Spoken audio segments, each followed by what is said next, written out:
Good morning students. Navankur डिजिलेशंस class में आप सभी का स्वागत है। तो स्टूडेंट्स, मैं सीमा साद आज आपको पढ़ाने वाली हूँ सोशल साइंस, और सोशल साइंस में क्लास 7 में आज हम पढ़ेंगे लेसन 2, जिसका नाम है दक्षिण भारत के राज्य। दक्षिण भारत के राज्य कब से कब तक? सन 800 ईस्वी से लेकर 1200 ईस्वी तक। मीन्स आज हम जो यहाँ पर पढ़ने वाले हैं या समझने वाले हैं दक्षिण भारत के राज्य, वह है 800 ईस्वी से लेकर 1200 ईस्वी तक के बीच के जो राज्य थे उनके बारे में हम यहाँ पर समझने की कोशिश करेंगे। तो हम शुरुआत करते हैं सबसे पहले पल्लव वंश से। पल्लव 4वीं शताब्दी में पल्लवों का उदय कृष्ण नदी के दक्षिण प्रदेश, आंध्र प्रदेश तथा तमिलनाडु में हुआ। मीन्स 4वीं शताब्दी में पल्लवों का उदय कहाँ पर हुआ? कृष्णा नदी। दक्षिण भारत में एक नदी है जिसका नाम है कृष्ण नदी। तो कृष्णा नदी के दक्षिण प्रदेश, यानी कृष्ण नदी के दक्षिण प्रदेश जिसका नाम आंध्र प्रदेश तथा तमिलनाडु, वहाँ से पल्लव वंश की शुरुआत हुई थी। और कब हुई थी यह शुरुआत? यह हुई थी 4वीं शताब्दी में। नरसिंह वर्मन प्रथम एवं नरसिंह वर्मन द्वितीय इस वंश के प्रतापी शासक हुए।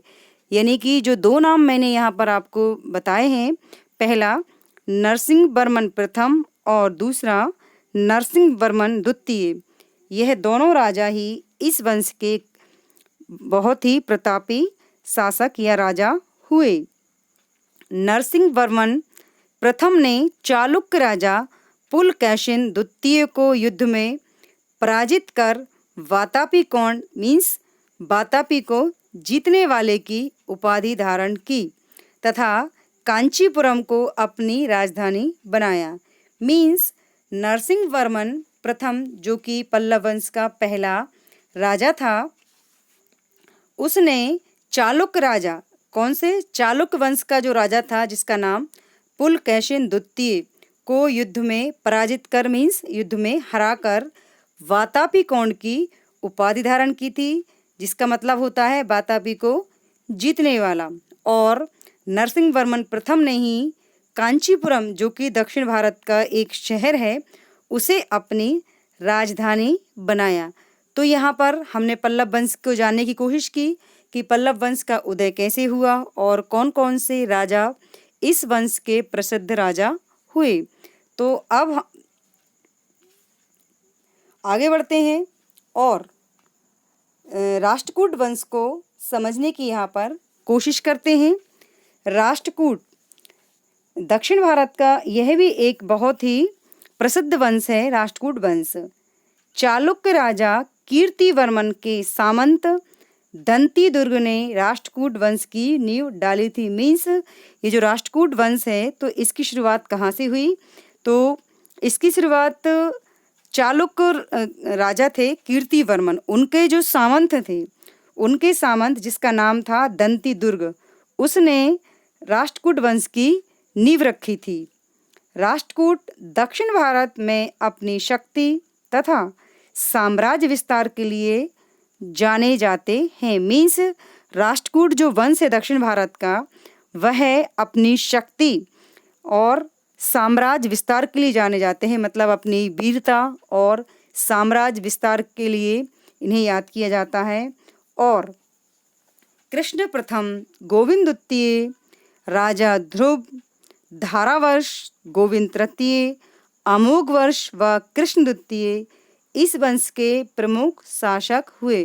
तो राष्ट्रकूट वंश के जो शासक थे उनके नाम मैंने आपको बताए, कृष्ण प्रथम, गोविंद द्वितीय, राजा ध्रुव आदि इस वंश के शासक थे।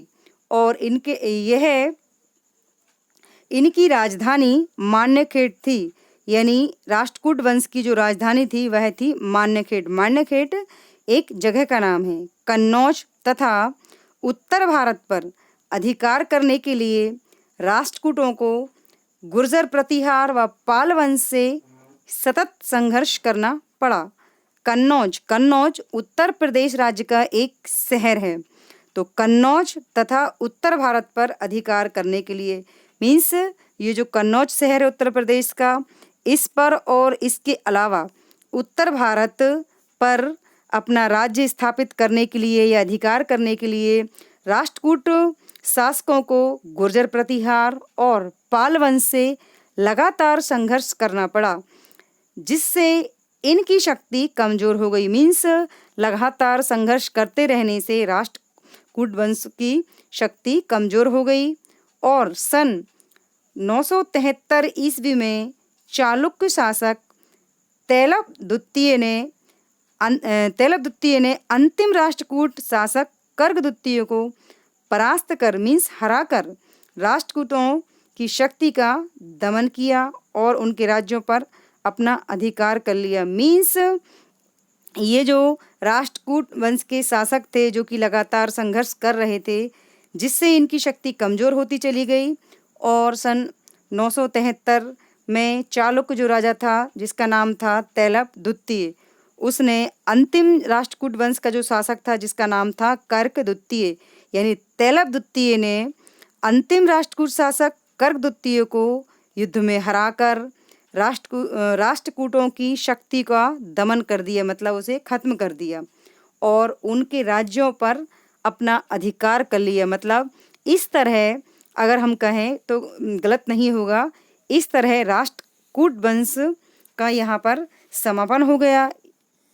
तो स्टूडेंट्स, ये तो हमने राष्ट्रकूट के बारे में पढ़ा। अब राष्ट्रकूटों ने कौन से अच्छे काम किए वो हम समझने की कोशिश करते। राष्ट्रकूट नरेश कृष्ण प्रथम ने एलोरा की गुफा में प्रसिद्ध कैलाश मंदिर का निर्माण पहाड़ी को काटकर करवाया था।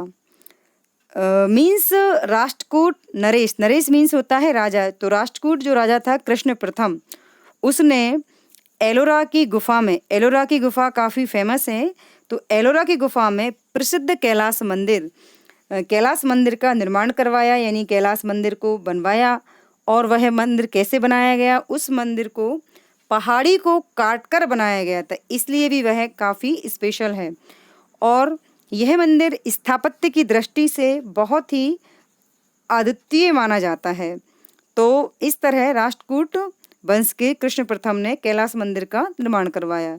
अब हम राष्ट्रकूट शासन काल की विशेषताओं को यहाँ पर समझने की कोशिश करेंगे कि इनके अलावा और राष्ट्रकूट वंश की क्या क्या विशेषताएं रही हैं। तो पहली विशेषता है कि प्रशासनिक व्यवस्था में राजा सर्वोच्च अधिकारी होता था तथा वह मंत्रियों की सहायता से अपना शासन सुचारू रूप से चलाता था। मीन्स जो प्रशासनिक व्यवस्था थी उसमें राजा ही सबसे बड़ा अधिकारी होता था, यानी सबसे अधिक पावर या सबसे ज़्यादा जो शक्ति होती थी वह राजा के पास ही होती थी और वह अपने मंत्रियों की सहायता से अपना शासन या राज्य को सुचारू रूप से चलाता था। तो यह तो राष्ट्रकूट वंश की पहली विशेषता थी। अब हम दूसरी विशेषता को समझने की कोशिश करते हैं। राष्ट्रकूट राजा शिक्षा एवं कला के संरक्षक थे, मतलब राष्ट्रकूट वंश के जो राजा थे उन्होंने शिक्षा और कला को काफ़ी प्रोत्साहन दिया, मीन्स उसको बढ़ाया। और अमोघ वर्ष प्रथम एक उच्च कोटि का लेखक था, यानी राष्ट्रकूट वंश का ही एक शासक थे अमोघ वर्ष प्रथम, जिनका नाम है, वह एक उच्च कोटि के लेखक भी थे। और इस वंश के शासकों ने अनेक मंदिरों का निर्माण करवाया, मीन्स इस वंश के शासकों ने कई मंदिरों को बनवाया तथा अपनी इष्ट देवताओं जैसे शिव व विष्णु की विशाल प्रतिमाएं स्थापित की। मीन्स राष्ट्रकूट वंश के जो शासक थे उन्होंने कई मंदिर बनवाए और उनके जो इष्ट देवता हैं, मतलब जिसे वो मानते थे, जैसे शिव और विष्णु, तो शिव और विष्णु भगवान की कई मूर्तियों का निर्माण राष्ट्रकूट वंश के राजाओं ने करवाया था। तो स्टूडेंट्स, इसी श्रृंखला में हम आगे बढ़ेंगे और समझने की कोशिश करते हैं पांड्य राज्य। दक्षिण भारत का ही यह भी एक राज्य है, पांड्य राज्य। पांड्य वंश प्राचीन तमिल राज्यों में से एक प्रमुख वंश था, यानी पुराने जो प्राचीन राज्य थे उनमें से एक प्रमुख वंश था पांडवंश, जिनकी राजधानी मदुरई थी। मदुरई दक्षिण भारत का शहर है और यहाँ पर मीनाक्षी मंदिर यहाँ का बहुत ही फेमस मंदिर है। तो पांडव जो राजा थे और उन्होंने अपनी राजधानी मदुरई को बनाया था। पांडव राजाओं में अतिकेशरी मारवर्मन प्रसिद्ध शासक रहा। यानी पांड्य राजाओं में जो सबसे प्रसिद्ध राजा था वह अतिकेशरी मारवर्मन, यह प्रसिद्ध राजा था जिसने 7वीं शताब्दी में चेरों को हराया। अतिकेशरी मारवर्मन ने 7वीं शताब्दी में चेरों को हराया और चालुक्यों का साथ देकर पल्लवों को भी हराया। मीन्स इसने चेरों को हराया और चालुक्यों का साथ देकर पल्लवों को हराया, यानी 2 वंशों के राजाओं को इसने हराया तथा अपना राज्य विस्तार एक छोटे से भाग में किया। मतलब अपने राज्य का विस्तार एक छोटे से भाग में किया। और 9वीं शताब्दी में जटावर्मन सुंदर प्रथम के प्रयासों से पांड्यों की शक्ति अपने चरमोत्कर्ष पर पहुंच गई। मीन्स 9वीं शताब्दी के आसपास जटावर्मन सुंदर प्रथम, यह राजा का नाम है जटावर्मन सुंदर प्रथम, इनकी कोशिशों से जो पांड्य राजा की जो शक्ति थी वह का अपनी ऊंचाई पर थी, चरमोत्कर्ष पर पहुंच गई। मीन्स काफ़ी ऊंचाई तक पहुंच गई थी, इनकी शक्ति काफ़ी बढ़ गई थी।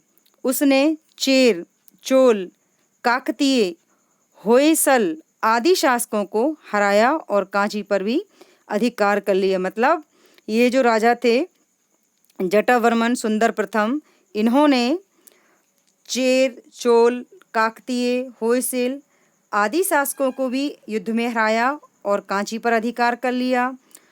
पांड्य राजाओं द्वारा अनेक मंदिर बनवाए गए।